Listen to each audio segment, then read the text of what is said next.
So welcome back in this session, an extremely important session, and we have in all 6 presentations lined up for this particular session. We have to really hurry up because the time limit given to us is that we have to finish this by 1 o'clock, but we started late, so maybe slightly we'll spill over, but let's try to reduce it as much as possible. So,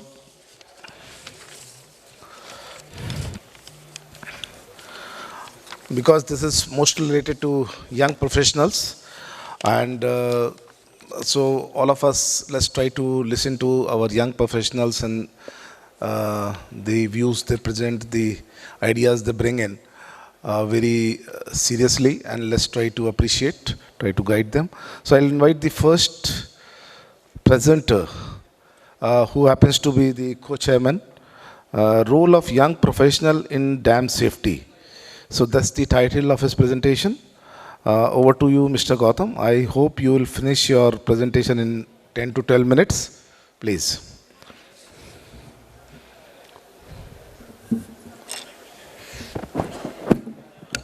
Thank you, sir. Thanks a lot. Honorable, I request the audience to maintain the silence, please. Audience, silence, please. Honorable President INCOLD, Vice President, Secretary General, Chairman Central Water Commission, and all the eminent personalities present in this audience. Good morning, good afternoon to all of you, and my dear colleagues as well. My name is Amit Gautam. I'm working for WAPCOS in Hydropower Division in Designs team. I'm senior engineer there. I'm also chairman of the Young Professional Group of INCOLD and also representing India at International Forum of INCOLD, Young Engineers Forum. I'm excited and deeply honored to stand in between the giants of the dam fraternity. On the outset, ladies and gentlemen, I would like to convey my sincere regard to Central Water Commission and INCOLD for considering us and trusting us with this session. A little disclaimer to start with, I will be using a lot of word like young professional. That strictly means I'll be talking about the societal categorization because I believe everybody sitting here is young in their own manners, so please don't mind that. And we all understand that dam are our heritage, they are our legacy, in fact, part of our community. And it won't be it won't be wrong to say that our economy post-independence has grown proportionate to the number of dams we have built. In fact, it will be difficult to find a person sitting in the whole entire auditorium who can say, I am not being benefited by the dam in their vicinity.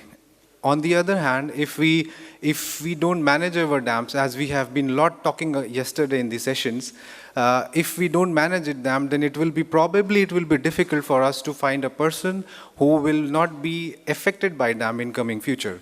And if World Bank's data is to be believed, 30% of the entire world's young population will be going to be affected by the existential topics like climate change. And they have strongly recommended to make part these young professionals in their decisions, negotiation, and policies for their better future. With this, I would like to start my presentation. It's a very small presentation, 3 slides. I'll explain how we stand globally. Some data I'll share in 3 slides, why, what, and how. Two things, in fact, we would have learned if we have attended yesterday's presentation, that India passed the Dam Safety Bill in December 2021, and we are ranked 3rd in terms of large dams in the world. And we are still building large number of dams to ensure our water, food, and water security, energy securities. These are some big numbers, ladies and gentlemen. And for this, we need large number of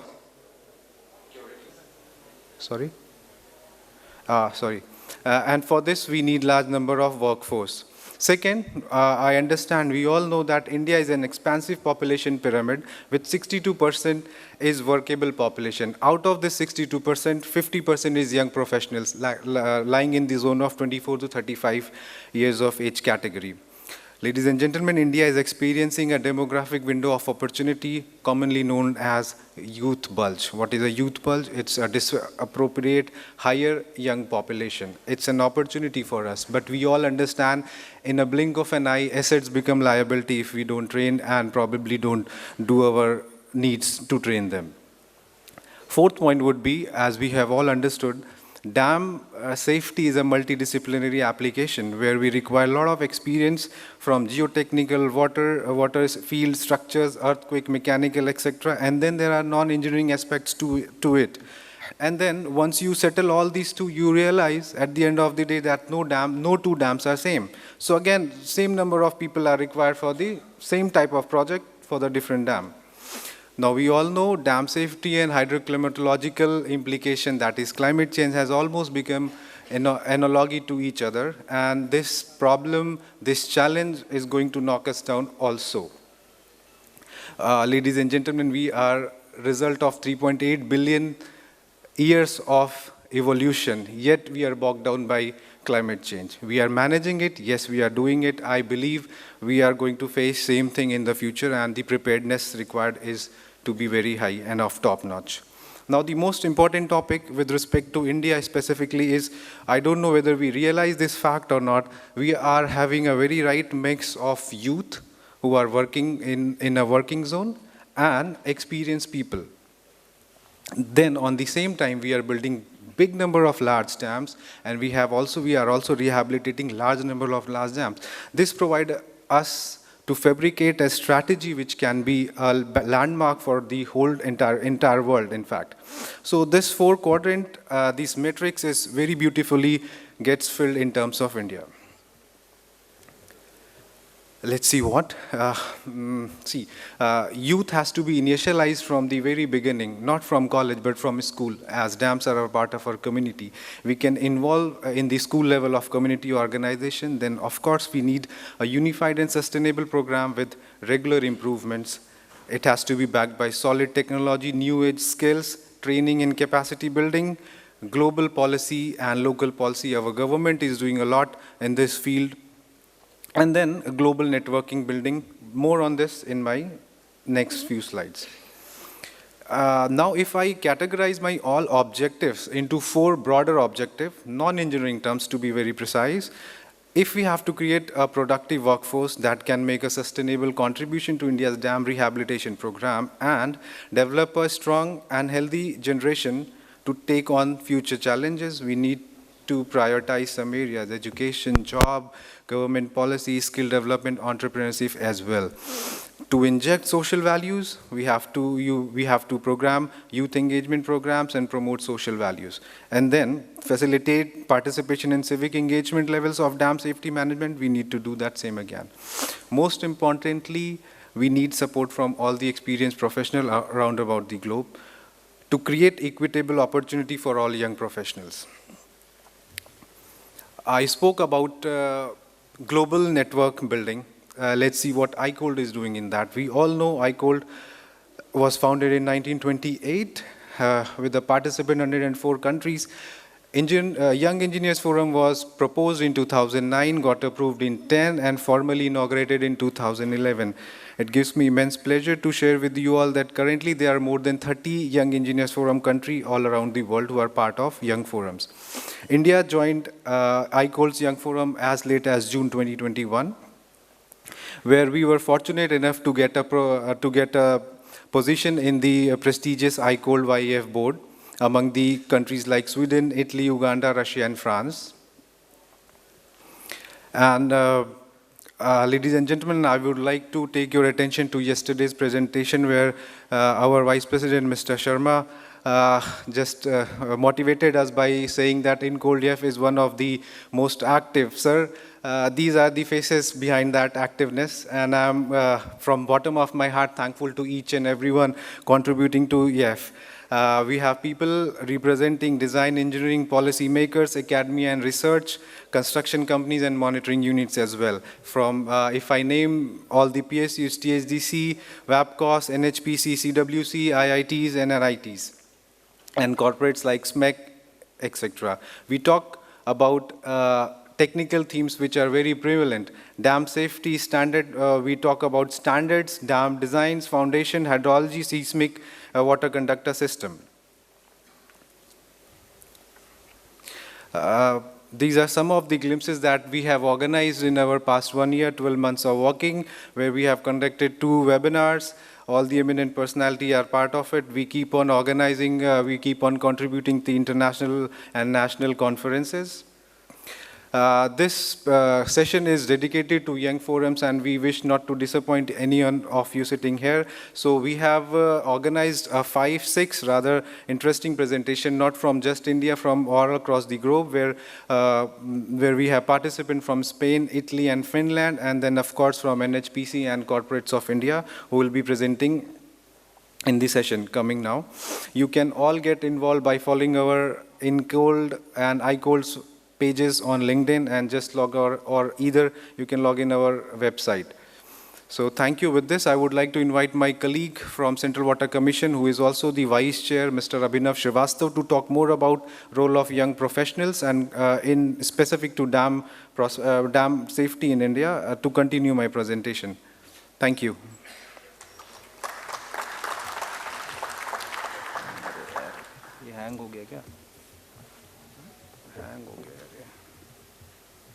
Thank you, Amit, for this wonderful insight about INCOLD YEF.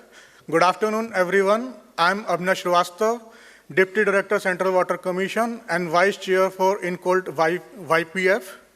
I'll be talking on the subject of role and, more importantly, on the need of young professionals that will be there in this dam, important professional and dam safety. As we all are aware about the quantum of work and the challenges that lie ahead of us. So first and most important thing, why dam safety is important.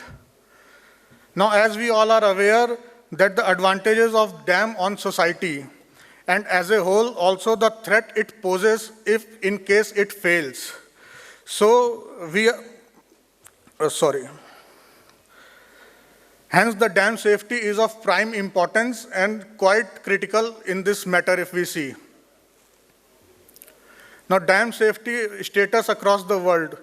We can see that most of the developed countries do have a framework for dam safety, with England being the first country to do so in 1930.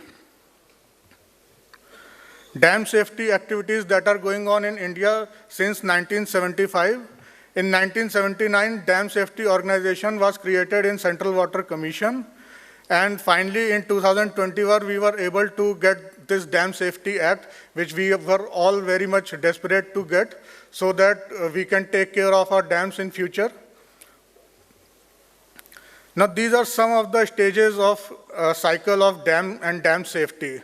In this, we can see that the planning and design, construction, maintenance, operations, these are the regular 4 things that are there in the cycle. But the monitoring and inspection, retrofitting and rehabilitation, and the disaster preparedness, these are the things that will be taken care in dam safety. And as a whole, all 7 of these things will be included in dam safety as well from the very beginning itself.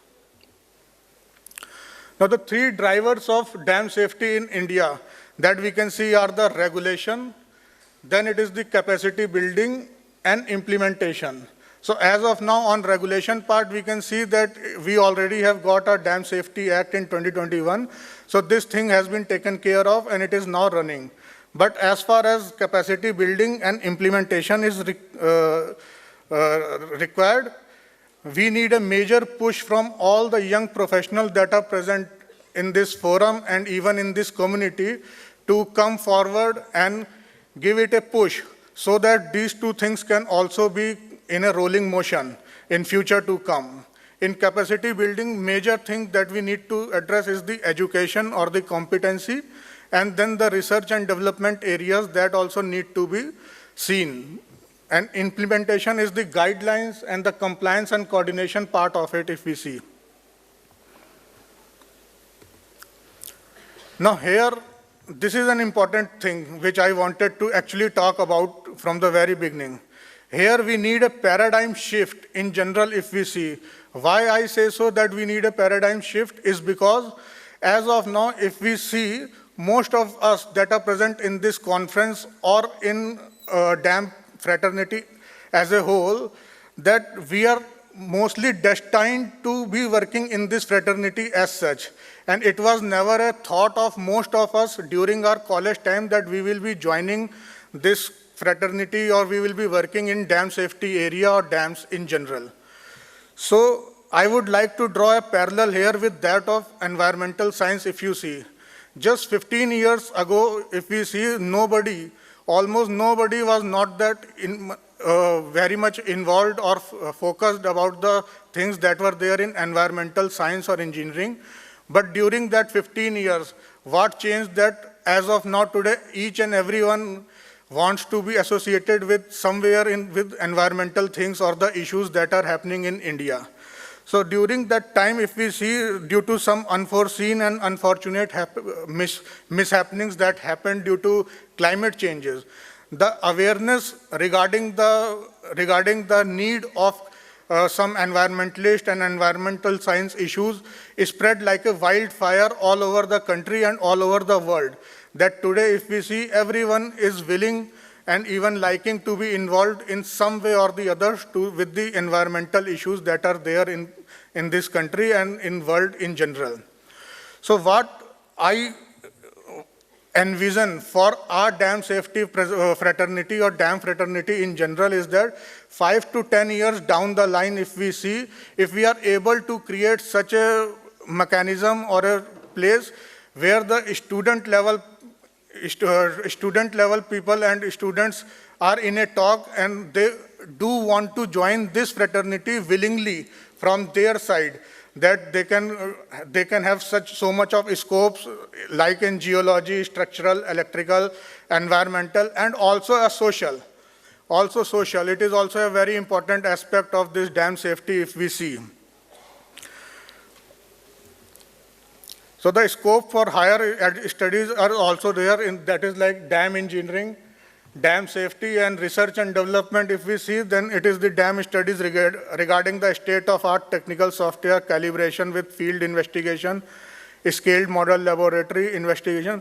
These all capacity building of young professionals that are already working in this area can be thought of in coming 4 to 5 years, and maybe automated things can be done so that in future these things can be easily taken care of. Now, the best way of knowledge transfer, if we see at workplace, is by the mentoring and the guidance that are being given by seniors, and also the other way around is the peer learning that at workplace which we have while discussing with our friends and other colleagues who are also working in this fraternity. Now, some of the way forward, if we see, is that there is no alternative for experience as such. And so that all the past and present experience need to be documented in a well manner so that in the coming future we know what exactly happened, how things happened, and how the issues are managed by different people so as to get the knowledge of things in a proper way. Proper amalgamation of seniors and youngsters in all teams related to different stages of dam safety is also required. Need for sensitization of all stakeholders. Stakeholders here, I mean, is the common man regarding the advantages of dam and hence the importance for dam safety if you see. Promoting and advertising amongst youth the wide range of career opportunities available in dam safety. As I already said, that we need a paradigm shift in this particular area so that youth of our country willingly take up dam safety and dam fraternity as their career prospects. Capacity building of already existing professionals in this field and even encouraging higher studies and research in this field.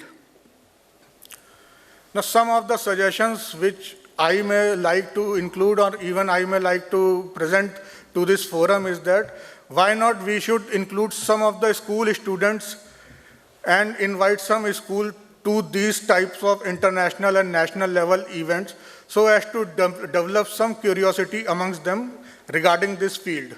Maybe 15-20 students can be invited and called upon so that they can sit in the inaugural session and developed some curiosity regarding this fraternity and dam safety. And also on behalf of INCOLD YPF, I would like to conduct a series of workshops in collaboration with all the organizations that are working in this field to facilitate knowledge and experience transfer and sharing at young professional level, and also upgrade technical competency amongst us. And in the end, I would like to invite all the young professionals to be a part of INCOLD YPF that we are having. It is a great fraternity. You will definitely learn a lot, and we will definitely learn a lot from you as well. So I'll close by saying that on behalf of every young professional present in this forum, I would like to assure that we youngsters are all geared up and ready for the challenges that lie ahead of us. Thank you. Thank you, Mr. Amit Gautam and Mr. Abhinav Srivastava for making all of us know what Young Engineers Forum is doing and what it is all about. I consider this is one of the best initiatives taken by the ICOLD, and I request the President sitting out here and the Secretary General that we must try to promote this forum. This is the future building. So this is an investment we are making for our future. These professionals, these youngsters, if we make them ready for the future, is going to pay us a lot. The kind of experiences and the kind of richness of experience ICOLD as a body and the various national committees they possess, we have to really pass it on to our youngsters, and this is the best way of passing it on. I really commend the initiative of ICOLD on this. So let's try to go to the next one. This is managing dam safety risk over time, including climate change. Though this is a presentation coming from Dr. Adrian. Over to you, Dr. Adrian. Is it through the VC?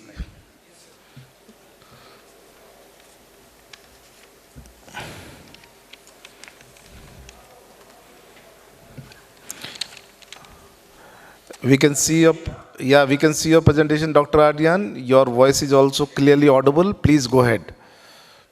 Okay, so first of all, thank you for this invitation to participate in this very interesting conference. So the topic of my presentation is to show you a case of how we have applied climate change to risk assessment. Then we have analyzed the effect of climate change in risk assessment results to see how it changes the dam safety of a dam. So first of all, I would like to introduce myself. I'm technical director of Empresas. We are a spin-off consultancy company, and we are specialized in dam safety and risk assessment. So we have tools and software to apply this methodology, and we have worked in more than 70 dams worldwide in different countries applying this methodology. So in order to apply this methodology and to quantify risk, risk is always the combination of failure probability of a dam and the consequences in case of failure. So in order to estimate that, we use quantitative risk models, like the one I'm showing here. So in these risk models that we throw event trees, we estimate the probability of the different loadings, then the system response, and then the consequences that will be produced by the failure. And within this risk model, we add all the data related with the dam safety. So we have the data related with flooding, with seismic events, with how the dam is operated at the different water levels, the hydromechanical equipment, the operational rules, also the structural safety, how the dam is behaving, the monitoring, the maintenance, the inspection and surveillance, and finally the consequences and the emergency management, economic consequences and estimated loss of life. So we use this quantitative risk model to integrate all the data that we have on dam safety and to provide real results that help us to inform dam safety management. So in this case, we wanted to estimate what is the effect of climate change in the different input data that we are introducing in the risk model. So we were thinking not only in climate change, but also in other type of processes that changes dam safety a long time. like changes in the downstream population, changes in the economic value of the downstream assets, also because of the aging of the dam, so they can get older, what will be the changes in the risk, and also other changes in the water resources management system. So we have applied the risk assessment methodology in a case in Santa Teresa Dam in Spain, and we have changed the risk model of this dam. This is a concrete gravity dam, and we have changed the risk model to introduce what will be the expected changes in the flood due to climate change. So we have used different climate models, and we have estimated how the rainfall is going to change in the future, the extreme rainfall events due to climate change, and how they will change the flooding into the reservoir. Due to climate change, we will also have changes in the water pool level, because it's expected that in Spain we will have less water resources available, so then water pool levels will be lower. And also in this area where the dam is located, it's an area where the population is decreasing. So in case of failure, we will have less consequences.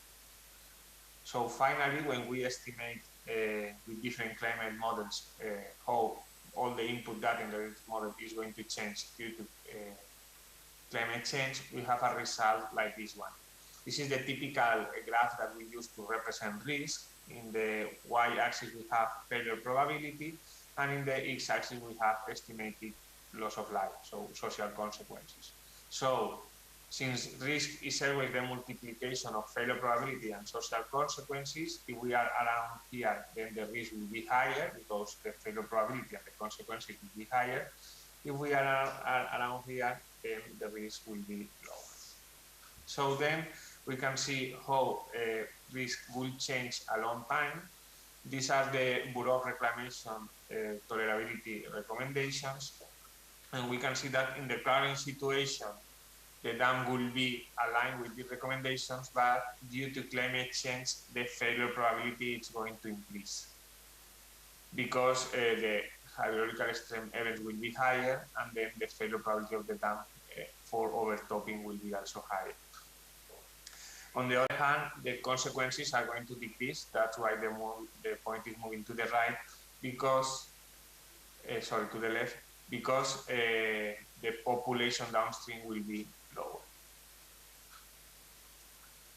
So we use this type of graph to make decisions. Okay, we know that now the dam is aligned with these tolerability recommendations, but in the future, due to climate change, it will not be allowed anymore. So we want to make decisions to implement risk reduction actions to be sure that the dam is aligned in the future and that we can manage that risk in the future. So then we proposed 4 different risk reduction actions. One was implementation of an emergency action plan in order to reduce downstream consequences. The other one was building in the dam crest a continuous concrete parapet to increase the water reservoir volume and to reduce the probability of overtopping. Second was increasing the spillway capacity. Third was increasing the spillway capacity, and last one was to improve the maintenance of the gates. So for each one of these measures, we estimated not only the cost of implementation of the measure, but also what will be the cost a long time. So for the period of analysis, we analyzed not only the implementation cost, but also what will be the maintenance a long time, what will be the reposition at the end of the lifespan. So then we can compare what are the costs a long time with the risk a long time, how the risks are going to change, and what are the benefits of each one of the measures to help us to reduce the risk. So once the measures are implemented, they will help us to reduce the downstream risk, social and economic downstream risk.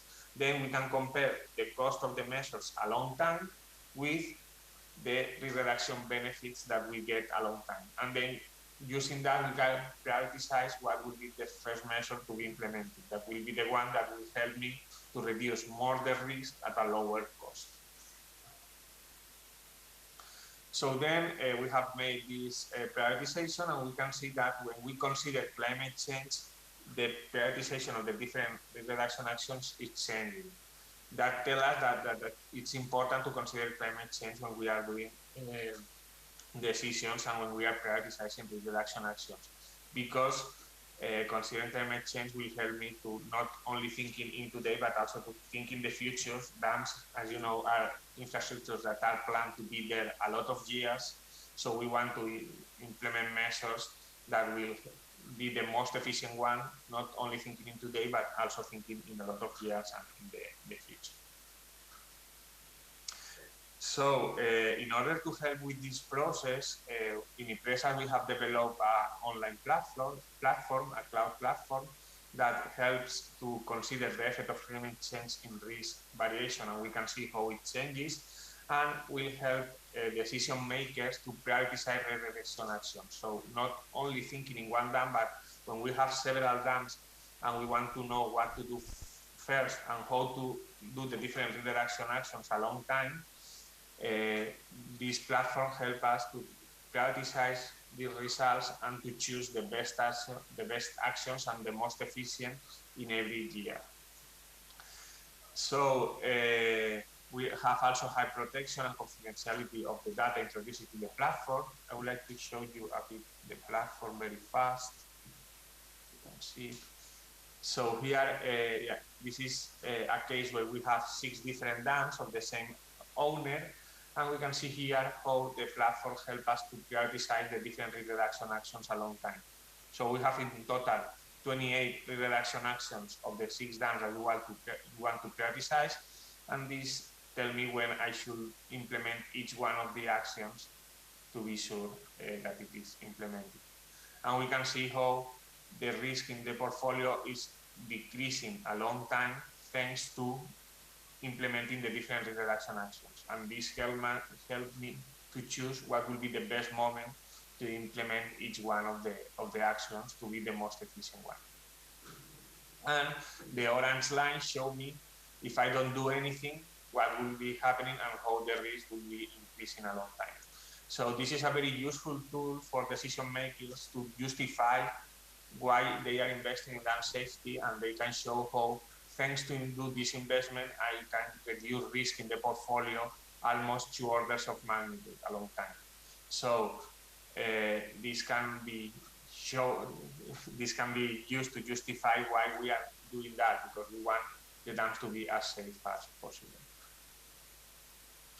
And I can see also in the other graph I have showed you before, each one of these lines is a different dam. And for instance, for El Orcajo, I can see how implementing the different reduction actions will help me to reduce the risk and to bring the risk to a tolerable area. And the same for the rest of the dams. So that was all I wanted to show you. I was still on time, so just a short conclusions. When we are thinking on dam safety and dam risk, we cannot think that it's something stopped in time, that it's something that is not going to change, because it's going to change a long time. The systems are going to change, downstream population, downstream cities are going to change a long time, and also due to climate change, also the hydrological loading is going to change. So we need to consider that when we are doing decisions, because dams are infrastructure that we want to use for a lot of years. So we need to consider that when we are doing these type of decisions. So risk models help us to integrate all this data, because dam safety is complex, so this risk model help me to see what is the effect of each data that is related with dam safety, like pool levels, floods, earthquakes, structural stability, monitoring, emergency management, all that is included within the risk model, and the risk model are a very useful tool to also analyze what will be the effect of climate change in each dam. And also model tools that the platform that I have shown you will help decision makers to do decisions and to support and to push for doing these decisions on dam safety management. So if you are interested, I have gone a bit fast through the equations and the mathematical part of it, but if you are more interested on that, on the equations, on how we do the prioritization, on how we introduce climate change into the energies, you can look at these different journal papers that we have published. They are all available on the internet, so you can download them. And really it's the explanation, the detailed explanation of all the questions and the mathematics that I have already explained. And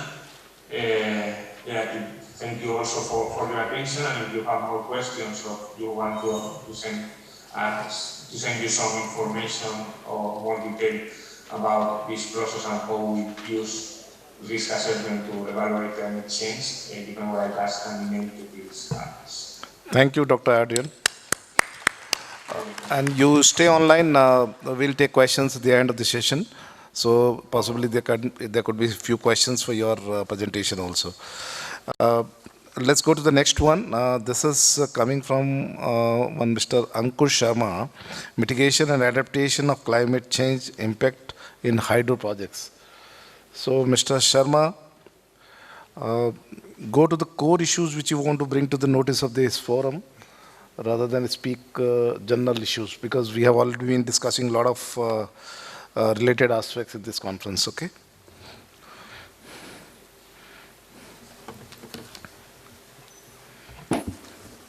Respected Chairman, Co-Chairman, and various delegates from India and abroad. Good afternoon.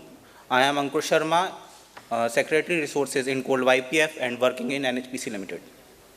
NHPC is one of the largest organizations for hydropower development in India, with capabilities to undertake all the activities from its conception to commissioning in relation to setting up of hydro project, with around 20 operational and 6 under construction projects at present. Today, I am here to talk about the mitigation, adaptation of climate change impact in our hydropower project. This all we are going to discuss today.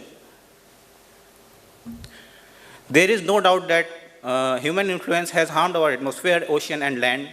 Global surface temperature is continuously increasing under all scenarios. Many changes in climate system like heavy precipitation is directly responsible for the increasing global warming, which further intensify the water cycle, monsoon, and various dry and wet events. Many climate change models are suggesting increase in the global annual precipitation during this century. It has also been observed that frequency of heavy rainfall has been increased. Here, I would like to draw your attention toward the assessment of global climate change in temperature by IPCC, which shows snow-covered mountains are declining, precipitation patterns are changing, causing flood and drought. Hot days and hot nights are very frequent. Cyclones, hurricanes are very frequent. Seasons are unpredictable. Climate-induced changes are affecting our nature.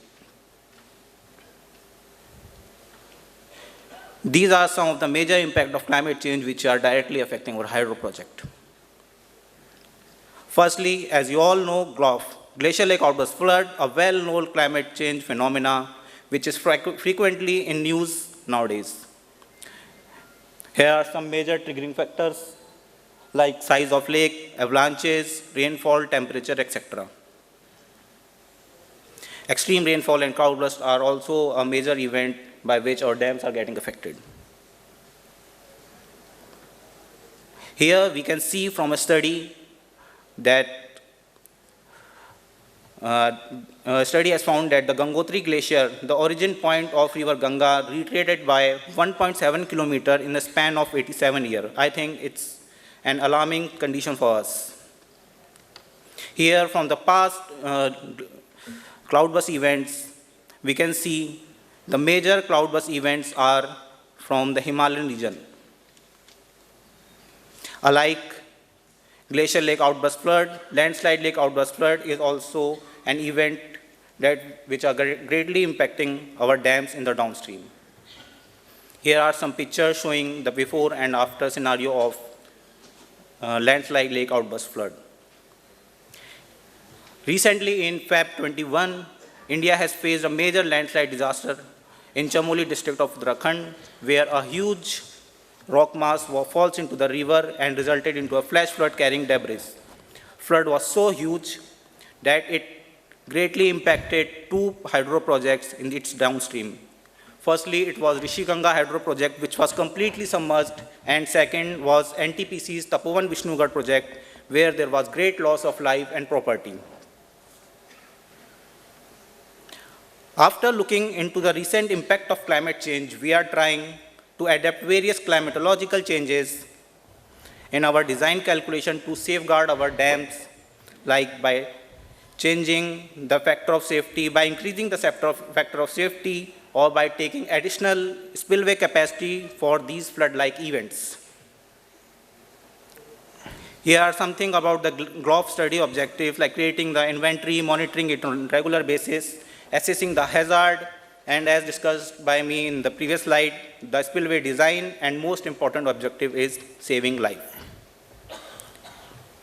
Here are some basic GLOF study steps which we generally follow. This is one of the case study of GLOF performed on the Kosi River using the Mike 11 software, where a lake of 540 hectares, 655 kilometers upstream was breached, and the flood was routed from 30,000 cubic at the lake to the 3,000 cubic at barrage site of the proposed hydro project. Here is the another case performed by NHPC. The artificial lake was formed by a huge landslide on the river named Futkal, which is a tributary of river Janskar, draining into one of our hydro project of NHPC, Nimmo-Vasco power project. The analysis was performed on the lake burst with continuous monitoring, and the lake burst, which was successfully passed in a controlled manner without any damage to the dam structure and without any loss of life and property in the downstream of the dam.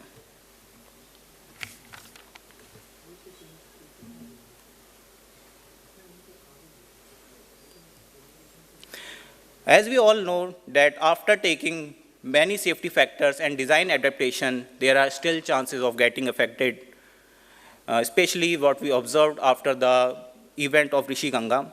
Here, what all we can do is to follow some mitigation techniques, like by establishing some kind of early warning system, preventive structure, and regular monitoring. Here are some of the key components of early warning system that are taken into consideration, starting with the risk knowledge that what kind of hazard we are going to face. Moving towards its monitoring and warning after its dissemination and communication, and finally responding toward the hazard. Here are the basic steps of early warning system which are followed in NHPC, where the initially GND site with AWLR, automatic water level recorder with a telemetry facility and a power backup is installed at all the major river stream in the upstream of project with a sufficient lead time. Additionally, if there are any project in the upstream side, the proper communication is maintained with dam, and the data acquired from the AWLR and upstream project site are transmitted to the control room and analyzed over there. If there are any fluctuation or any danger level in the data, the alert warning is immediately issued to the respective project or dam via various means of communication that are going to, and instructions are given to follow the respective SOPs and guidelines. Using this methodology, NHPC Limited has successfully established its fully functional and fully automated early warning system with its master control room at its corporate office at Faridabad, with monitoring 12 vulnerable hydro projects in Himalayan region 24/7. Now, NHPC is also in process of incorporating other vulnerable projects in the Himalayan region developed by developers other than NHPC in this early warning system. NHPC is moving very fast toward its roadmap to safeguard all the dams owned by NHPC against such kind of flood disaster.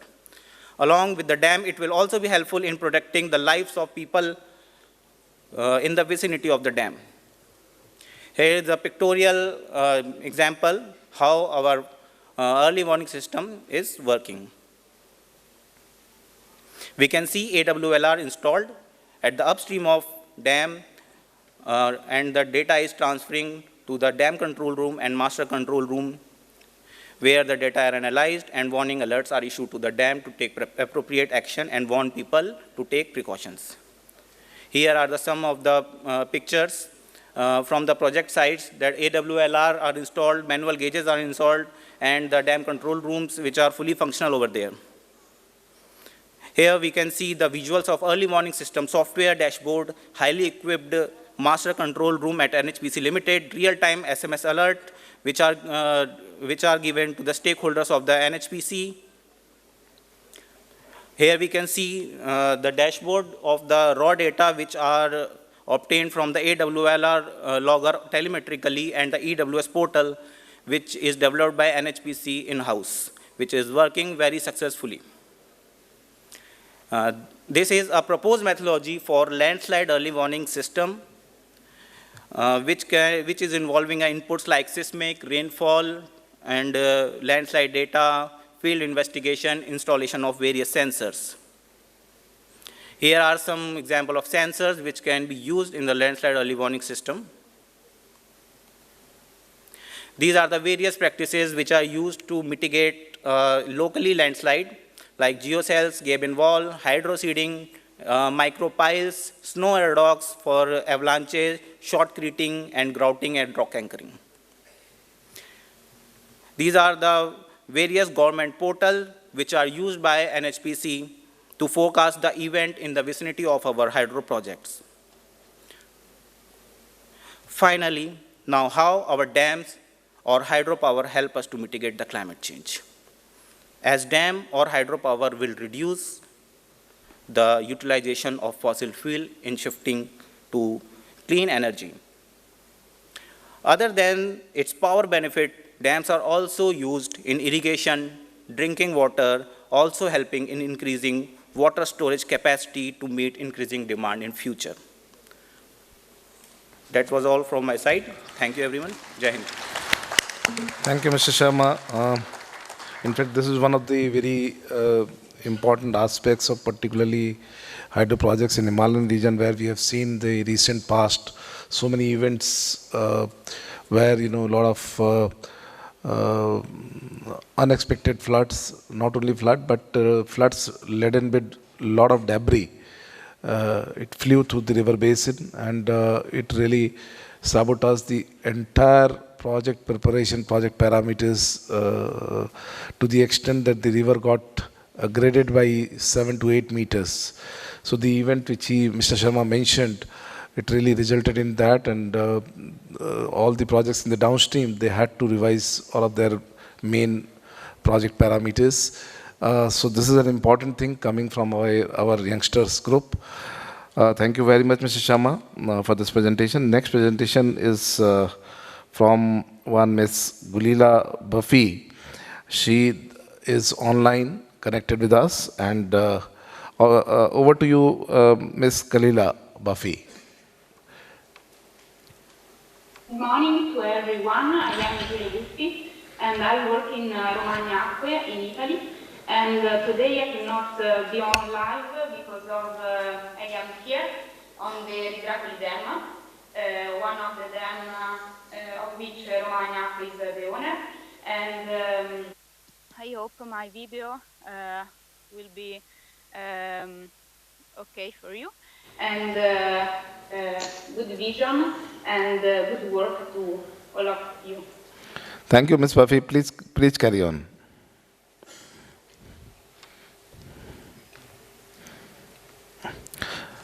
We have her presentation, a recorded presentation video. She has to, in fact, visit some project site in urgent circumstances. So we'll quickly play out there. How long is this lecture of yours, Ms. Buffy? 15 minutes. 15 minutes, okay. Please go. Yeah. So the video will be shared probably by Amit. Yes, Julia, we are doing that. It's getting played now. Good morning. I am Giulia Buffi. I am a member of the Italian Young Professional Group of the Italian Committee on Large Dams, and I work in Romagna, owner of 2 dams. Good morning. I am Giulia Buffi. I am a member of the Italian Young Professional Group of the Italian Committee on Large Dams, and I work in Romagnacque, owner of 2 dams in Italy.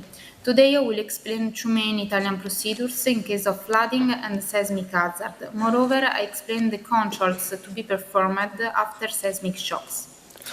All the procedures are illustrated in the 2 main papers of reference, the Italian emergency planning for large dams in case of flooding and seismic hazard, and the Italian experience of post-earthquake inspection and safety evaluation of large dams. The authors come from Enel Green Power Italy and Italian Ministry of Infrastructure and Sustainable Mobility. The historical regulatory context for large dams concerning civil protection starts from 1987, after the disaster of the Val di Stava in July 1985, which caused the death of 268 people. Starting from that, a series of procedures and managing operation became mandatory, like the acoustic signals, the study of the flooding area in case of opening of the gates, and the partial and the total collapse of the dam. And finally, in 2014, the operational guidelines concerning civil protection activities within the basin where large dams are located have been defined. This document established the activation condition of alert phases for the safety of the dam risk management for the valley areas and defined the action consequent to the activation of alert phases in the case of events and scenarios relevant for the alert and activation of the civil protection system. The civil protection document established the functional and procedural links between the various parties involved in the preparation, activation, and implementation of action. The document is developed by the control authority, the Ministry of Infrastructure, together with the hydraulic authority in charge of the downstream riverbed, the operator, and the regional civil protection, and approved by the prefecture. Clearly define which actions are necessary to guarantee the dam safety for the population and who are the subjects involved into the preparation and implementation of this action. The main news introduced by the 2014 directive are the types of the risk to be considered in terms of dam and the downstream valley, and the relationship between the subject involved in the preparation and application of the civil protection document, and clarify specific tasks about some feature like the responsible engineers of the operator. Well, the civil protection documents deals with the 2 types of risk. The dam hazard, which involve the dam, and also the seismic hazard is included, and the downstream hydraulic hazard, which deals with the activation of the dam discharge.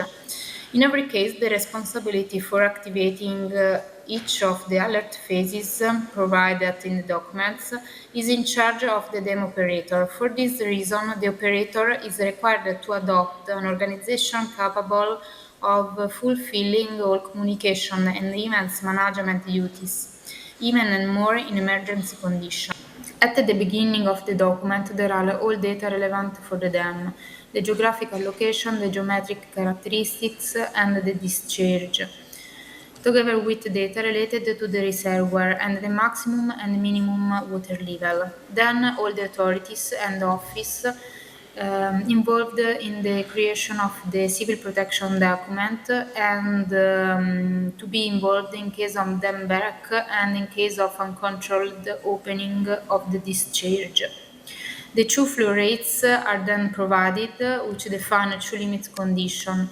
The Q max, which represents the maximum flow rate that can be contained into the downstream riverbed, and the Q min, which is defined as dam discharge caution flow. Incremental flow thresholds are also established so that if they are reached the dam operator is required to give specific communication to the civil protection, the hydraulic authority, and the involved prefecture. For the dam hazard, the phases of early warning, reinforced surveillance, danger, and collapse of the dam are defined. Let's see every one of them. In case of an earthquake, for example, the early warning phase is activated when the magnitude of the events is such as to activate the execution of immediate controls on the dam. Or, for example, when, in case of adverse hydrometeorological condition, determine water level very close to the maximum regulation 1 and the weather forecast is worsening. Then the reinforced surveillance phase is activated when the increasing water level in the upstream basin could cause exceeding of the maximum reservoir level, or when inspection on the dam reveal anomalous behavior of the structure, or moreover in case of an earthquake when the results of immediate post-event controls have elevated minor damage. Well, the danger phase is activated when irreversible damage is highlighted, also due to an earthquake, failures, cracks, or anomalous movements of the dams, or landslides on the banks, the evolution of which can compromise the water regulation function of the dam. And finally, the collapse phase is activated when the operator detects the beginning of the dam break, even if only partial, or damage that can lead to uncontrolled release of water. All involved the subject coordinate for the implementation of emergency plan, and the parties involved include the operators of any downstream dams that may be affected by the events. Well, for the downstream hydraulic hazard, only the early warning and warning phases are defined. The early warning phase for hydraulic hazard is activated by the operator upon the arrival of a flood event that determines the opening of the dam discharge. The operator notifies the parties involved, specifying the condition of the reservoir. The hydraulic risk warning phase is generally activated by the operator when the Q-mean flow rates threshold is exceeded. Communication between the parties involved are always regulated in the civil protection document. As I said before, the responsibility for activating each of the alert phases provided for in the document is in charge of the dam operator. Therefore, the operator is required to adopt an organization capable of fulfilling all communication and event management duties, even more in emergency conditions. In all the previous phase, the operator has to inform the local authority about the evolution of the emergency, like in the schedule of this slide. Well, the Italian dam authority and operator continuously monitor large dams to ensure both their functionality and safety. But special measures are taken after exceptional events such as earthquake. Therefore, let's start with the history of post-earthquake inspection procedures. In 1988, INCOLD published the guidelines for post-earthquake inspection, and in 2002, the Italian Dam Authority used the first procedure in Italy based on the INCOLD bulletin. Then, as you may remember, some major earthquakes occurred in Italy, such as L'Aquila in 2009, Emilia in 2012, and in central Italy in 2016, and then in 2017. So in 2018, after some experience of procedure application, the Italian authority use a new procedure for post-earthquake inspection. Well, now I will explain the 2002 procedure, in which, according to the INCOLD criterion, the screening area is a circle centered on the epicenter of the earthquake, with radius defined as a function of the magnitude. And the post-earthquake inspection are always required if the shaking is felt by the personnel on the site. Type and the extension of the inspection are defined by the dam authority in agreement with the operator. After 15 years and some high magnitude earthquakes in Italy, it was realized that the criteria defining the screening area was very conservative. In fact, the same inspection are required both for near and far away dams from the epicenter. And this has meant a lot of work both for the dam authority and the operator. Therefore, in order to increase the efficiency of dam surveillance, in 2018, the dam authority issued the new procedure. Well, the new procedure introduced three major changes. It defined two levels of inspection: level 1 less detailed and level 2 more accurate, depending on the severity of the shaking at the site. It defines values of acceleration threshold, which determine the activation of post-earthquake inspection and defining the radius of the screening area for both levels. It allows consideration of real-time earthquake data recorded by monitoring system at the dam site. This graph shows the magnitude nuisance relationship and the inspection level in function of the acceleration threshold. For a given earthquake of magnitude M and for a given site located at a distance d from the epicenter, no controls are needed if the point lies in the white area. Level 1 controls are needed if the point lies in the blue area, and level 2 controls are needed if the point lies in the red area. Well, level 1 controls are always required if on the site personnel feels the earthquake. Level 2 controls are always required if the images are observed after level 1 inspection. While clarifying the difference between the two inspection levels, the scope of the level 1 controls is to verify the absence of damages or failure in the dam. The scope of the level 2 controls is to verify the safety condition of the dam. In the 2018 procedures, there are also suggestions as a list of controls to be performed for both types of inspection. Well, now we can compare the 2002 and the 2018 procedure. For the L'Aquila earthquake occurred in 2009. The black circle represents the screening area for the 2002 procedure, with a radius of 87 km, whereas the blue and the red circle represent the screening area if the 2018 procedure had been. The colored area represents the shaken map of the peak ground acceleration obtained by real data measured.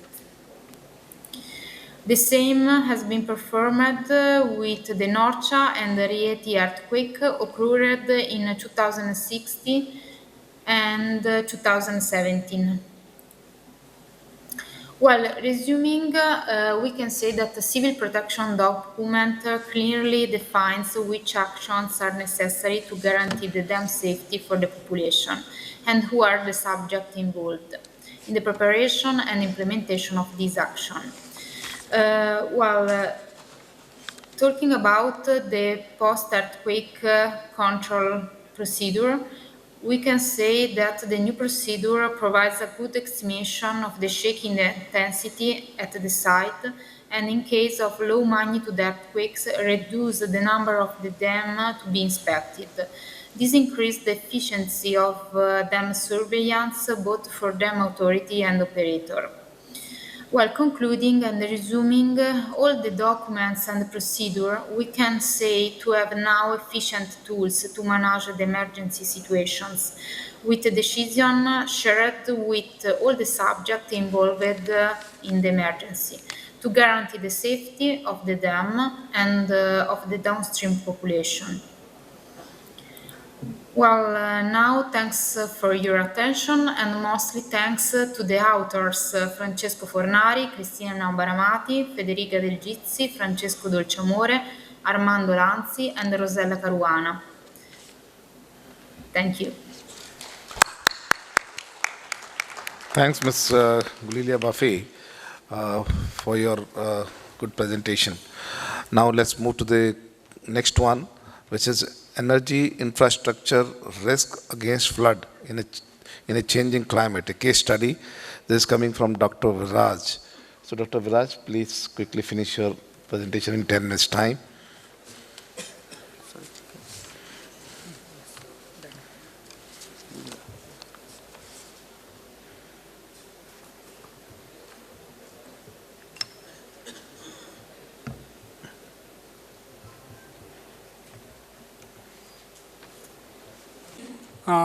Myself, Viraj, and I have started my startup in 2020.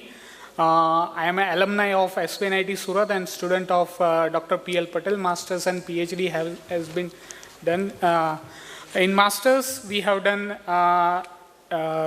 flood modeling for Surat city, and during after Masters, we realized there is a climate variability and hydrological cycle has to be evaluated. And I did PhD there, and since last 1 year, I am contributing in INCOLD YPF also. So we have done 2-3 projects internationally, Mexico, Spain, and Australia. Out of that, one of the case study I am presenting here. So objective contents of my presentation is objectives of the case study. You can skip this, please. Go to the next one. So there is a site in Mexico. It is a solar power energy plant and about $13 million private investment. There was an insurance company in Spain who have sublet the work to us. And due to last 2 events in 2017 and 2020, we found out about 47-year return period and 60-year return period. There was a significant loss of operation loss as well as revenue loss. For that, we have to carry out the historical as well as the future analysis for flooding. So our objective was the collection of the data and compilation of hydrological data and climate phenomena and generation of 1D and 2D models, hydrological as well as hydraulic models, then treating for surface flooding and classification and discretization of the flood phenomena. And we have to analyze the trends and anomalies of precipitation, intensity and return periods. Also, we have given the inputs because of an insurance company. So they need how much duration of hours the flood has been occurred and how much hours of business interruption that we have given. Based on that, they have set the premium to the client. So these are the deliverables like spatiotemporal analysis of rainfall data and rainfall runoff modeling through HackHMS. And we have carried out the outcomes from the HackHMS one, like basin lag, time of concentration, travel time, flow hydrograph, and catchment from the free catchment, rainfall runoff analysis from the free catchment. Then outflow hydrograph has been input into the HackREST model, and we find out the stage and discharge prediction at the particular location. We have taken the last 30 years data for that particular site in upstream catchment. And also we have used the whatever the dam releases are there from the upstream catchments. Also geometry data they have provided about 0.5 contour interval. The methodology was there to evaluate the rainfall variability for historical 20-30 years data, and then RCP 4.5 and 8.5 scenarios. We wrote a programming script to evaluate the trend analysis, and then that parametric analysis we have converted the IDF curves for various return period. So these are the IDF curves for 1 hour, 2 hour, 3 hours, 6 hours, and 12 hours duration. We plotted for different return period, 2 year, 5 year, 10 year, 25, 50, and up to 500 return period. First analysis we have done historical trend anomalies. Here you can see that the trend, we have plotted month-wise trend for time series analysis and monthly variability of the rainfall across the catchment. We can see that here the February month has a very significant variability, and also the decreasing trend from the average annual rainfall. And the same, but in future time series for RCP 4.5, 8.5, we found that the significant extreme events can be occurred due to climate change. This analysis, then we have done this data, we have integrated with this catchment delineation through HackHMS model, and we found out the various parameters, basin characteristics, and then we have given the SCS curve number. They have provided the 24-meter resolution land use pattern data and soil data.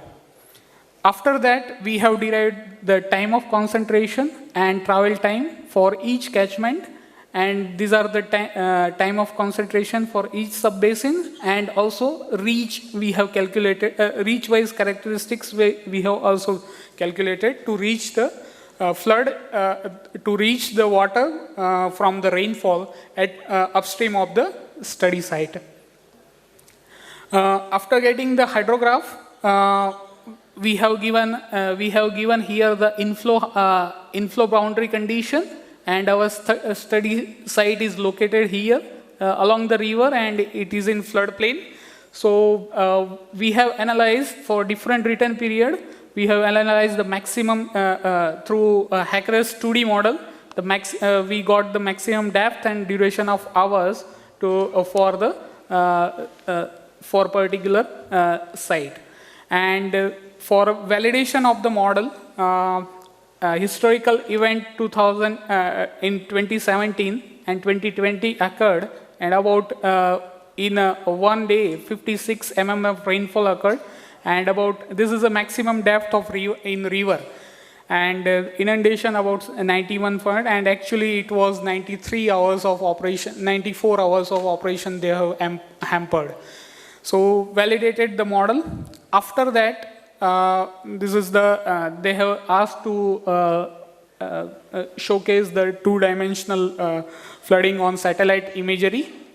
The final output we have given that based on the how many times the rainfall event, historical event occurred, and what kind of prediction for different scenarios that we have analyzed. And here you can see, based on the rainfall in future data, they have provided for bias-corrected climate data they have provided. And for that, significant amount of depth of duration is increasing in future. Then they told us to carry out analysis year-wise. So we have run the model for year-wise, and for different scenarios, 8.5 and 4.5 scenarios, and we found that the significant depth duration of inundation is increasing in each return periods. So we have given the recommendation that our observation we have concluded, and during the heavy floods, the floodplain should get inundated completely, and any rainfall event above 60-year return periods is resulting the huge flood. And since site is within the vicinity of the floodplain, so during the full moon nights, and the result will be backflow of the CO, because downstream of this site is there was a Atlantic Sea, and then we recommend that fairly risk is there. And in last last April, they have decided to relocate entire investment from this place to another place. So that is our achievement based on our recommendation. They have incorporated. So how we have our data has been utilized in their work for the computation of risk curve. That hydraulic modeling data has been incorporated, and they have done the overlay analysis of various land uses, and then find out the final risk curve. So these are the parameters we have analyzed during the study. And one of the paper from the Roberta et al. We have referred that paper and find out the sub-basin wise total risk of the infrastructure they have given. And right now we are doing the same kind of analysis for one of the catchment in Ireland. So one client is there, they have sublet the work to us. Coming to the Indian scenario, so these hydropower projects are available across the India, and also such kind of investment made in solar, wind, and other energy sectors. So we have done climate variability analysis and flood inundation modeling since we are doing since last 10 years. So we have and a few methodologies and a few physical climate risk analysis parameter we have defined. So there are two types of physical climate risk infrastructure appraisals. Like one risk is acute and it will be very short term, and one is long term and it will be chronic. So coastal flooding, then storm surge, heat wave, and storms, and what kind of parameters we have to analyze, that we have identified, and for different return periods, and what kind of analysis we have to carry out, that we have identified. And also one analysis we are doing for drought and low and high river flow, and these are the chronic risk. So how it will affect the physical asset impact, operational impact, and economic impact, and what kind of action we need to take, that currently we are doing one project with the Spain client.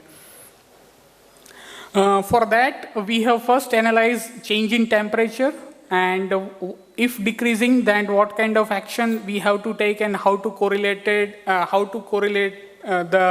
our operations accordingly, that we have found out. Then change in precipitation, if decreasing and increasing is there, then what kind of action we need to take, what kind of scenario will generate, and how we have to interpret it for that, for vulnerability assessment that we have carried out.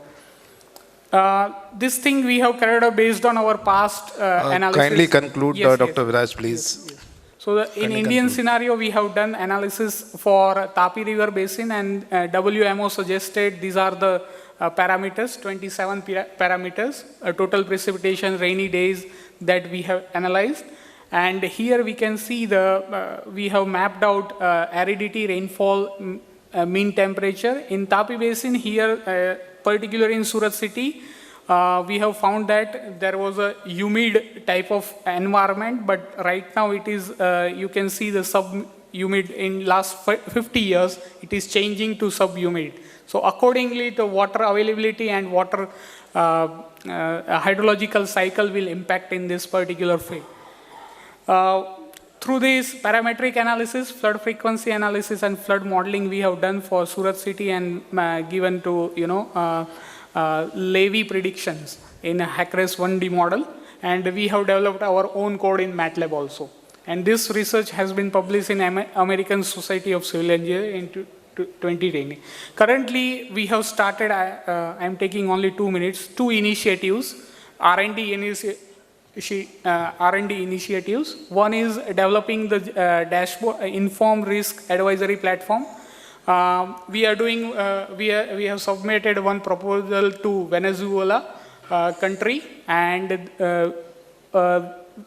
we are evaluating the WMO standard parameters, historical and future RCP, and this dashboard we are preparing for them. We are going to prepare in next 6 months. So we are mapping different, based on the evaluation of this criteria, we are mapping and we are finding the hazard indicator, exposure and vulnerability indicators. We have done in Konkan also, same thing we have found out. And currently we are doing one project, a similar kind of study we have to do for calibrating the model and all. In Krishna Basin, we have mapped out the mapping of hydraulic structures. It is about major hydraulic structures given into NRLD registers.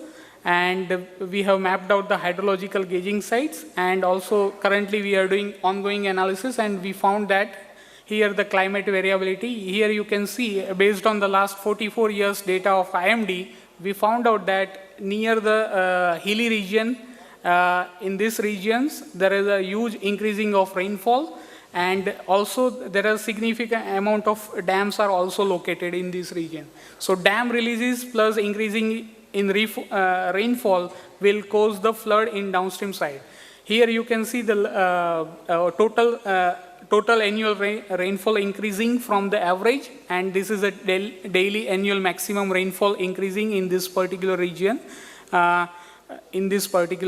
So this parametric analysis we are integrating into hydrological model. So we are developing the hydrological model in HAC-HMS, and we believe that sub-basin modeling will help to understand the physiography and climate change impact on hydrological cycle. For that, we are going to use HAC-RTS system, and it is a combination of HAC-HMS, HAC-RES-SIM, and HAC-RES. So real-time in HAC-RTS, we can integrate real-time data also, and also for forecasted data. And another initiative we have started that we are core in this particular sector in hydrological and reservoir operation modeling, but we are going to start in next 6 months to run the WRF model for a particular region. So one of the Indian Air Force retired person is there, Dr. Mishra. He is going to help us to develop the WRF model for a particular region in India.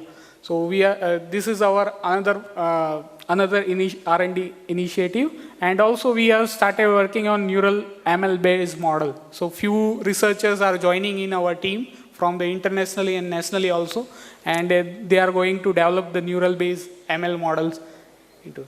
So bridging the gap, we realized from the last 10-15 years, most of the data are available at the government departments. So we are focusing on data scanning, sorting, and validation, data analysis, then processing, and then visualization. So through visualization, we can identify many things.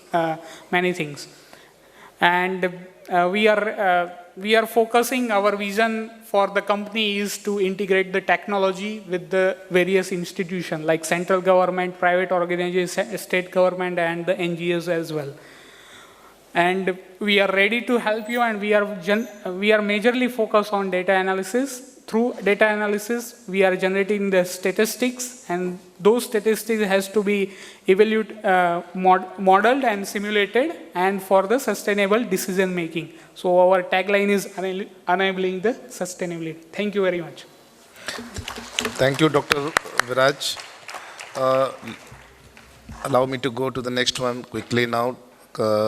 It's from Dr. Ritesh, Assessment of Current Reservoir Sedimentation Rate and Storage Capacity Loss, an Italian Overview. This is the presentation which is coming online. So I'd like to request Dr. Ritesh to immediately get online and start the presentation. Dr. Ritesh, please. And kindly stick to the time schedule of 10 minutes, please. We still have one more presentation left in this session.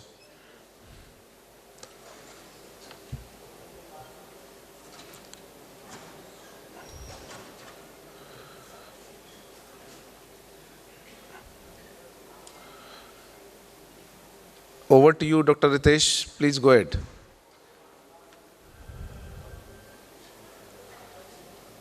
We're not able to hear you. Yeah, now you are audible. Please go ahead. Can you hear me now? Yeah, you are audible. Very clear, very clear. Okay, perfect. Thank you all.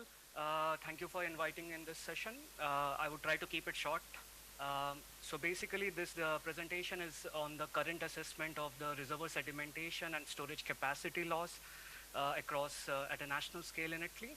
And a brief description about me is I'm currently a postdoc researcher at University of Oulu, Finland, where I'm working on these issues. And the issue of sedimentation is quite important, as we have already seen in the various past sessions of this conference, because it not only affects the power generation, reducing the storage capacity, but also influences the dam safety. Because the flood attenuation capabilities of the reservoirs decreases because of the increasing sedimentation. So this topic is part of the overall project funded by Italian Ministry of Education and Research called Renaissance of Large Italian Dams, where we are working on a multi-driver modeling for dam management, where we are not only working on the hydrological forcings, but also the hydrological risk scenarios and safety criteria of the existing aging dams of Italy. And management of the existing operations of the dams in terms of hydropower, in terms of meeting the different water needs. So it does both national scale assessment as well as particular case study analysis across Italy. So this is the overall framework of the project Relayed and how it is being operated.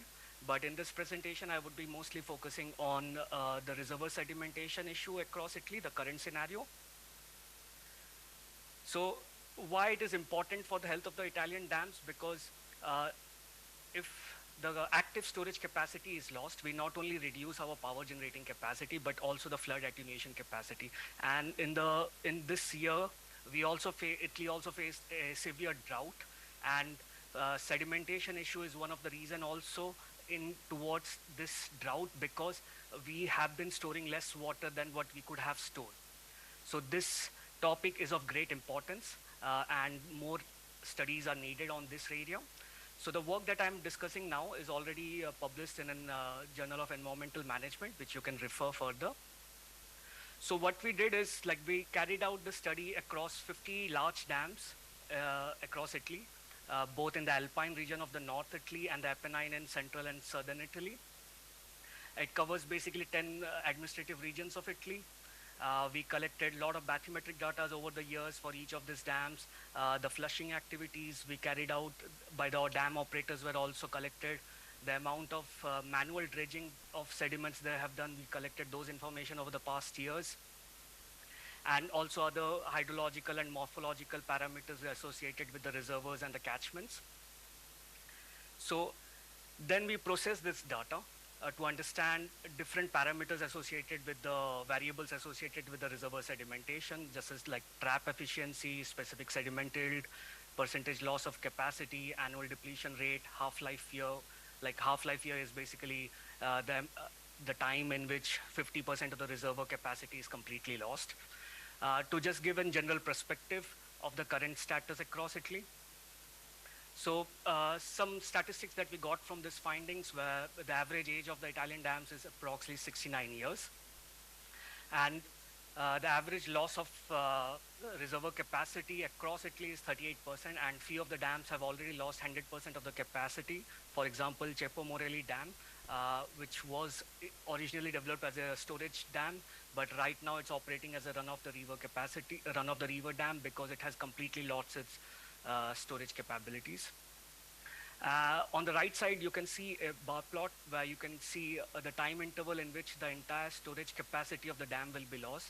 So by 2050, 10 of the 50 dams that we studied would be losing the entire storage capacity based on the current flushing and the dredging activities they carry out. It's still not sufficient enough to maintain the reservoir capacity.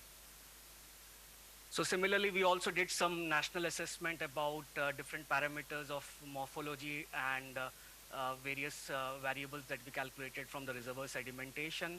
We found some correlations which is useful for the administrative regions to make their own guidelines also. But after that, what we did was based on the European Soil Data Center, we also calculated at a catchment scale using a Rousselet model the total gross erosion in that catchment so that we can understand how much sediment is basically getting collected at the reservoirs. So this can also be done for the present scenarios and also for the future climatic scenarios. But here we would be discussing for only up to the present status. Even though we have already calculated the future scenarios, different land use, different climate forcings, different climate models have been also implemented in this. But now we would be discussing about the current status only. So we did it on a GIS model, integrated GIS model, where we use different parameters of this Rousselet model to understand the soil erosion across the catchment and to identify which subbasins or which HRUs are quite important or are more allocation to the soil erosion. This could be due to the glacier melting, this could be due to the snow movement. So for different catchments, we have different prioritization of the subbasins for management of sediments, which help us to better plan the operations of the reservoirs. So the next important thing that we try to find out is developing this empirical sediment delivery ratio model, because it's important to understand how much sediment is basically reaching at the outlet of the catchment. So for that, we developed this empirical model considering like 15 different variables which spans from morphology, climatology, and different reservoir characteristics. And then we did a simulation of this analysis to find out the SDR. So we did a regression analysis and with 15 parameters, and then we found out that the 4 basic important parameters that had more influence in the sediment delivery ratio was the circularity ratio, the average elevation, average area, and the slope of the hypsographic curves of the catchment. So we did further modeling on these 4 parameters only. We divided the 50 reservoirs into 2 groups, basically the Alpine region, which belongs to the northern Italy, and the Apennine region, which belongs to the central and southern Italy. So our empirical model was also tested, both calibration, validation, and for the simulations we carried out were tested. Results were found satisfactory, and also we compared it with the old models that have been created for selective case studies. And when we compare that with the national or a case study analysis, our model predicted quite good. So this is one of the findings that we found for this hypsographic distribution, which basically says that at least for the Alpine region, we can see a qualitatively homogeneously arranged values of SDR. So it helps us determine the variability much more better rather than the Apennine region, where the variability of SDR is not homogeneous. So this brings us to the fact that the various sediment mitigation measures that has to be implemented across Italy should be regional specific rather than a national specific, because different regions have different topographical features which makes them important. So a uniform guideline is not useful. So I would try to conclude the major findings that the reservoir sedimentation basically threatens the functionality of the dam reservoir system, because as we can see from the stats that we have lost, average loss of capacity of reservoirs was 38%, which is quite significant. And there is a general trend that we see that the monitoring of reservoir sedimentation is less studied, because it's not that attractive or it's very time consuming and not that economical for the hydropower operators. And it's not publicly available, this kind of data also. So it needs to be more open access and satellite-based monitoring of sedimentation, which is much more important in the current scenario when we are talking about sustainability assessment of dams and hydropower operations. From the legislation point of view, when the leasing period of the water rights for the dam ends, the Italian legislation basically says that the operator should return the dams at the same condition they were when they were constructed. So in that case, even though we have few more like quite couple of decades, but still sedimentation functionality is more important in that consideration, and the legislation has to be further modified to take into account the future climate change and the future needs of the hydropower in that region, or the dam water needs in that region. And finally, I would like to focus more on this fact that the impact of climate change on sediment production, which in turn for hydropower and other water needs of the dams, are very less studied. It needs further study. Yeah, here I would like to conclude. Thank you very much, Dr. Ritesh, and thanks for being within the time limit given to you. Now, at the end of it, we have the presentation coming from one of the sponsors, one team viewer. I'd request the presenter to please come forward and make a quick presentation, please. It is related to a dam safety solution, which they want all of us to know. So, over to you, Mr. Gentleman. You can introduce yourself and then speak, please.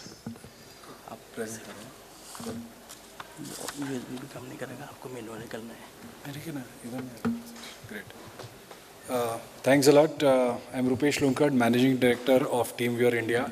I was extremely amazed when I saw, Honorable Minister of, Jal Shakti yesterday say that, I know metaverse when he visited us and exhibition. So it means that right from the, ministers to all of you, who are taking care of dams are actually using technology. And today in some time, more than, not more than 10 minutes, I'm going to explain to you and share with you what we are doing in this area. So as they say, prevention is better than cure. And, stitch in time saves 9. For that, what we've observed is that in the operations that you are into, where there are various inspection happening, at the dam, especially under the DRIP program, where CWC has laid out a particular format, and a pre-monsoon, post-monsoon inspection becomes extremely important. What is it that we can do, how we can use technology to facilitate operations. We've been doing it manually by use of pen paper, where someone, the SE and the team visits the dam on the parameters that CWC is laid out. We see, what steps are involved, we conduct the procedure and then record it, right? So rather than, getting into, what, is, the next step involved and how the procedure happens, we've listed down certain processes that you follow. So, the CWC paper checklist for dam inspection, field person has to fill in the required information by hand, take necessary pictures, which are mandatory.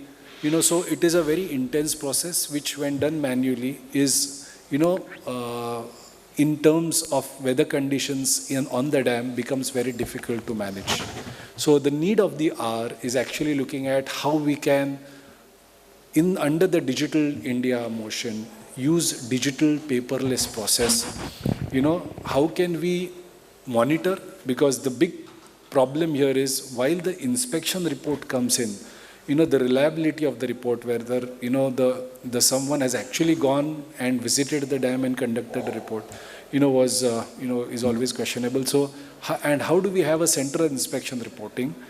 Solve problems remotely. It is an era, COVID has taught us a lot, right? So people have to remotely see things without actually being there. So when we talk about augmented reality or metaverse, in simple terms, what it means is that you are adding a digital layer or superimposing digital on the real world. So like I am right now in front of you, and this is real world for me, what if the same presentation appears in my eye on a smart glass?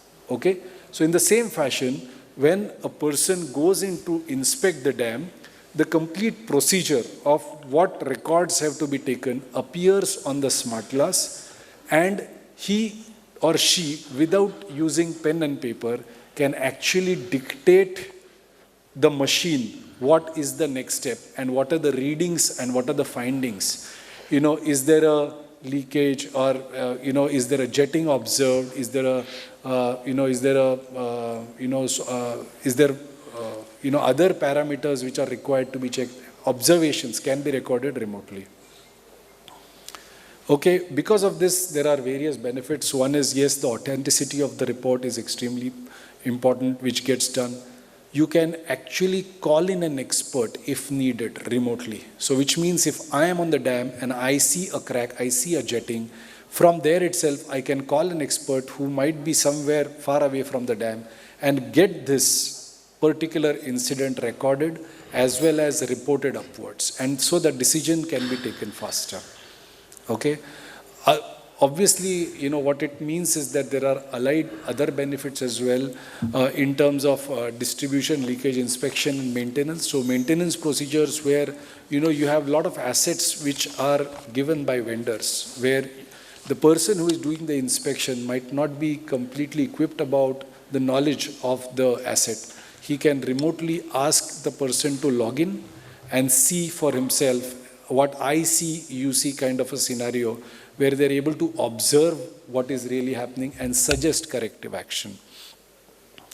Okay, and centralized management is another thing where all of us are looking at how the information can be, collected centrally. So using the technology that we provide, first of all, the reporting is being automated and digitized. So when you are on the field, you're talking to the monolens, you don't have to use pen and paper, because we've created the format, the 48-page document that CWC is given. And, all the study that you do can be, recorded on, digitally without actually touching pen and paper. Okay, and, this is not only for the project that is already implemented, but there is project inspection as a procedure also, which we've observed is very important. So during project inspection also, authenticity and reliability is of importance to us. So using these monolenses, you can create an audit trail, take pictures, videos of the complete incidents and report it digitally as the procedure requires. Okay, here is a small demonstration of the tool, which I will try to play here. So the object which you see he's wearing on the glass is the monolens. So the person is not carrying any pen and paper. He's actually going on the site. The glasses that he's wearing has a 600% zoom capability. Okay, what it means is that every minute detail can be captured. If there is jetting, sweating, all of that can be observed, captured, and then we can really take this to the next level from a reporting standpoint upward. Okay, so he is actually talking because of the audio, which I cannot do. So he is not writing anything. He is actually talking. He's confirming what he's observed and moving. See, jetting is observed. He is taking a picture. Through the workflow, it's getting captured.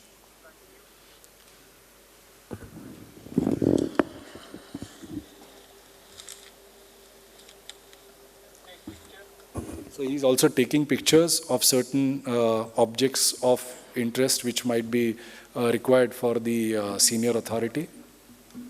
And the steps are appearing in the monolens. So, he is just moving forward on the steps that have been added. So sweating observed, again, impression that he is, putting up forward. Yeah, and I will also show you the reports which, which we've created. So just a minute. Yeah. So this is the report, which got created. So without using pen and paper, complete log of information is appearing here. You're talking to the monolens, see, jetting is observed here, again a red mark given. So on the formats that you have. So this is one use case that we have presented here. Happy to understand from you and, build more. So however intense the report might be here, all the data points, can be maintained without you touching pen and paper. So you are seeing the process, taking the reading, calling it out, and it is getting recorded. Yeah. So this is what I wanted to share. I know that it's extremely a serious conference and serious subject that we're discussing, but we promote sports and, as part of that, to bring in some fun element and to help you visit our stall, which is right there at the buffet. We also sponsor Mumbai Indians, so we have a fully autographed bat, so all of you cricket lovers can definitely visit us. We're doing a lucky draw tomorrow where you can drop in your visiting cards there, so whoever is lucky can win a bat and a t-shirt which is autographed by Mumbai Indians. Yeah, thank you for your patient listening. Well, thank you very much. And this is certainly a good tool now in view of the recent requirements and the compliances which are called for from the dam safety bill of the country. So, all the best to you, team viewer. Now, we have come to the end of the session. This has been a session where most of the presentations were from the dam safety aspects and ranging from, various models, the IT tools, which can help us in evaluating the performances of dams in view of the serious dam safety aspects, also for the future predictions of the flood assessment, also the inundation maps. So many presentations were there, and all the presentations were very, very useful. So I congratulate the presenters. At the end of it, if you have some questions, all presenters are still hooked up with the session, except one Ms. Gulia Bafi, who happens to be at site. So any questions from the audience for any presenter?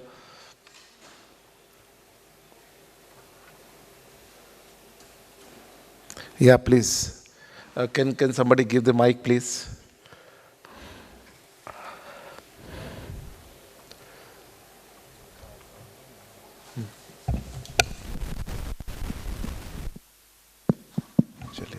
Hello, I am S.K. Manik from India Meteorological Department. One chap, he showed that the using of FFGS bulletin, Vishnu Garden and Tapovan project. But that is not the flash flood. But I want to know what type of help we can do by using, by giving the bulletin of flash flood. In case any development and any support from our side we can do, then we will be feel very proud. So in case if you are using our FFGS bulletin, just like flash flood threat, within 6 hours only you have to get the information that within 6 hours there are the threat. And one more thing, and 24 hours we are giving the flash flood risk. So what type, how it is helping to you for your dam safety and other purpose. Please, if you share, then okay, I will convey and our team will help you again, and also develop in our system also. Thank you.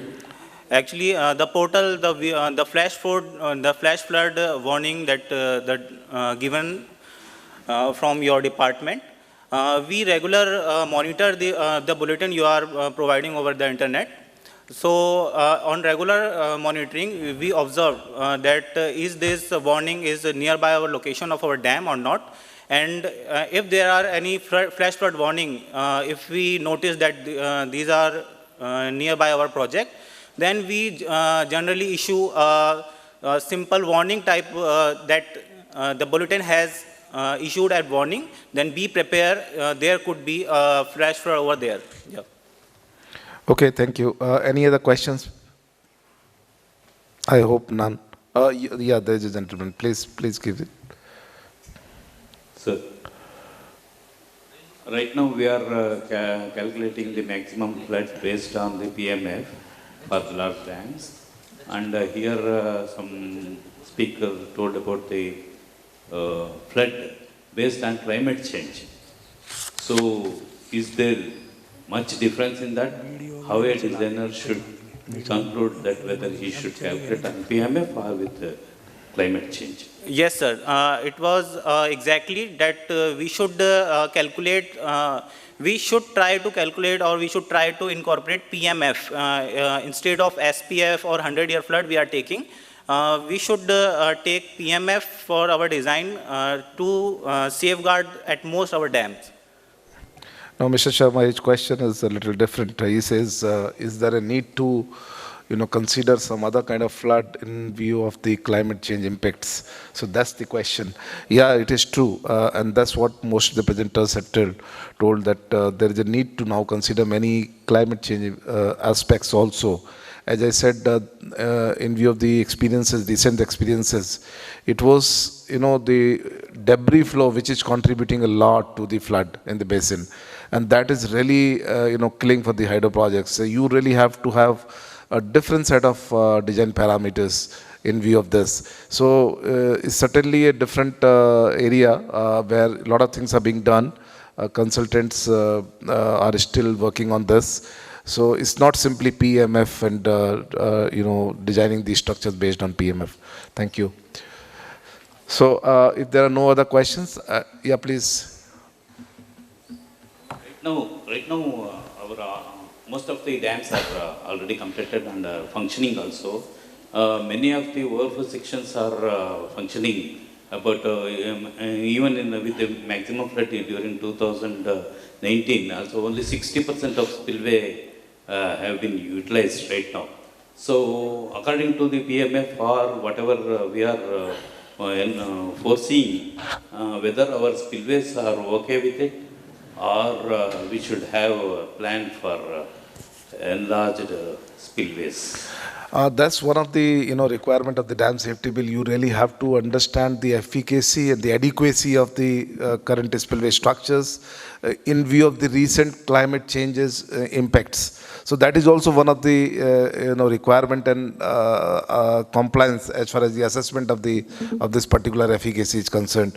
So you cannot do much about it, but at least you can have some kind of structural planning where you are, say, likely to get some debris flow. You can have some kind of, structure which can just simply give it a different direction and then try to avoid the main structures there. So that is possible in some of the project layouts, but it's really a kind of innovative issue, which is basically the project specific. So it has to be done, and Dam Safety Act requires this. I mean, this is one of the compliances for the existing projects also. Yes, Michelle Lino.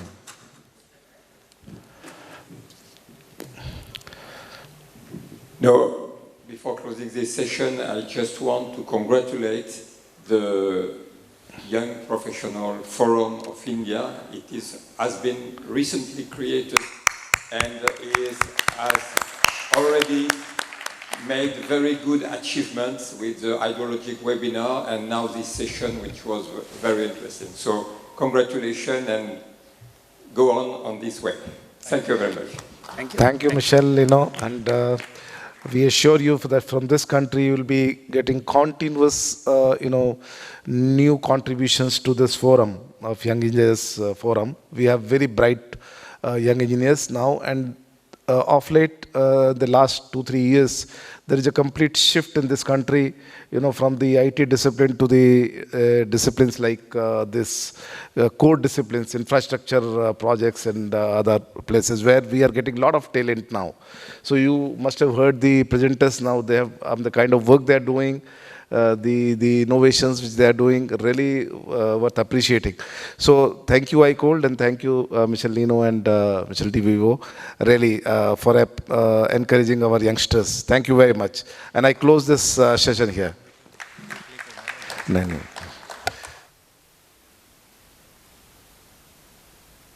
Over to you, yeah. Thank you so much, Chairman Sir and Co-Chairman Sir, for conducting this session so nicely. All right, we will proceed further now. So now may I request Chairman of this session, Shri R.K. Vishnoi Sir, to kindly present the memento to our participant, Mr. Abhinav Srivastav.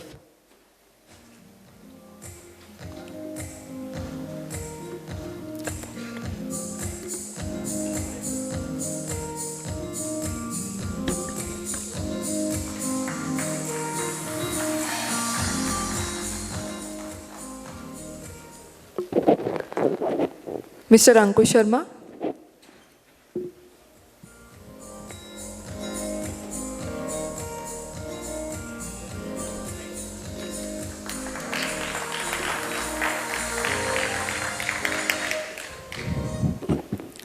All right, thank you so much, sir.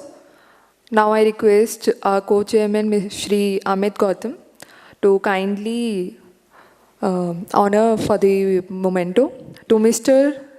Viraj Loliana.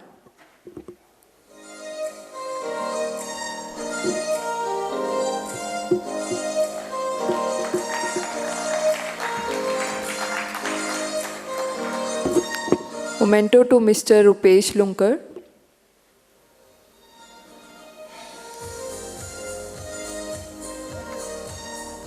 Mr. Rupesh Lunkar, is he here? All right. So now I would like to have a break. We would like to have a break, and I request everyone to kindly proceed for the lunch break. And also I request all the participants of the next session, which is dam health monitoring, data acquisition and processing, to kindly submit their presentations over here so that we can download them. All right, thank you so much. We are going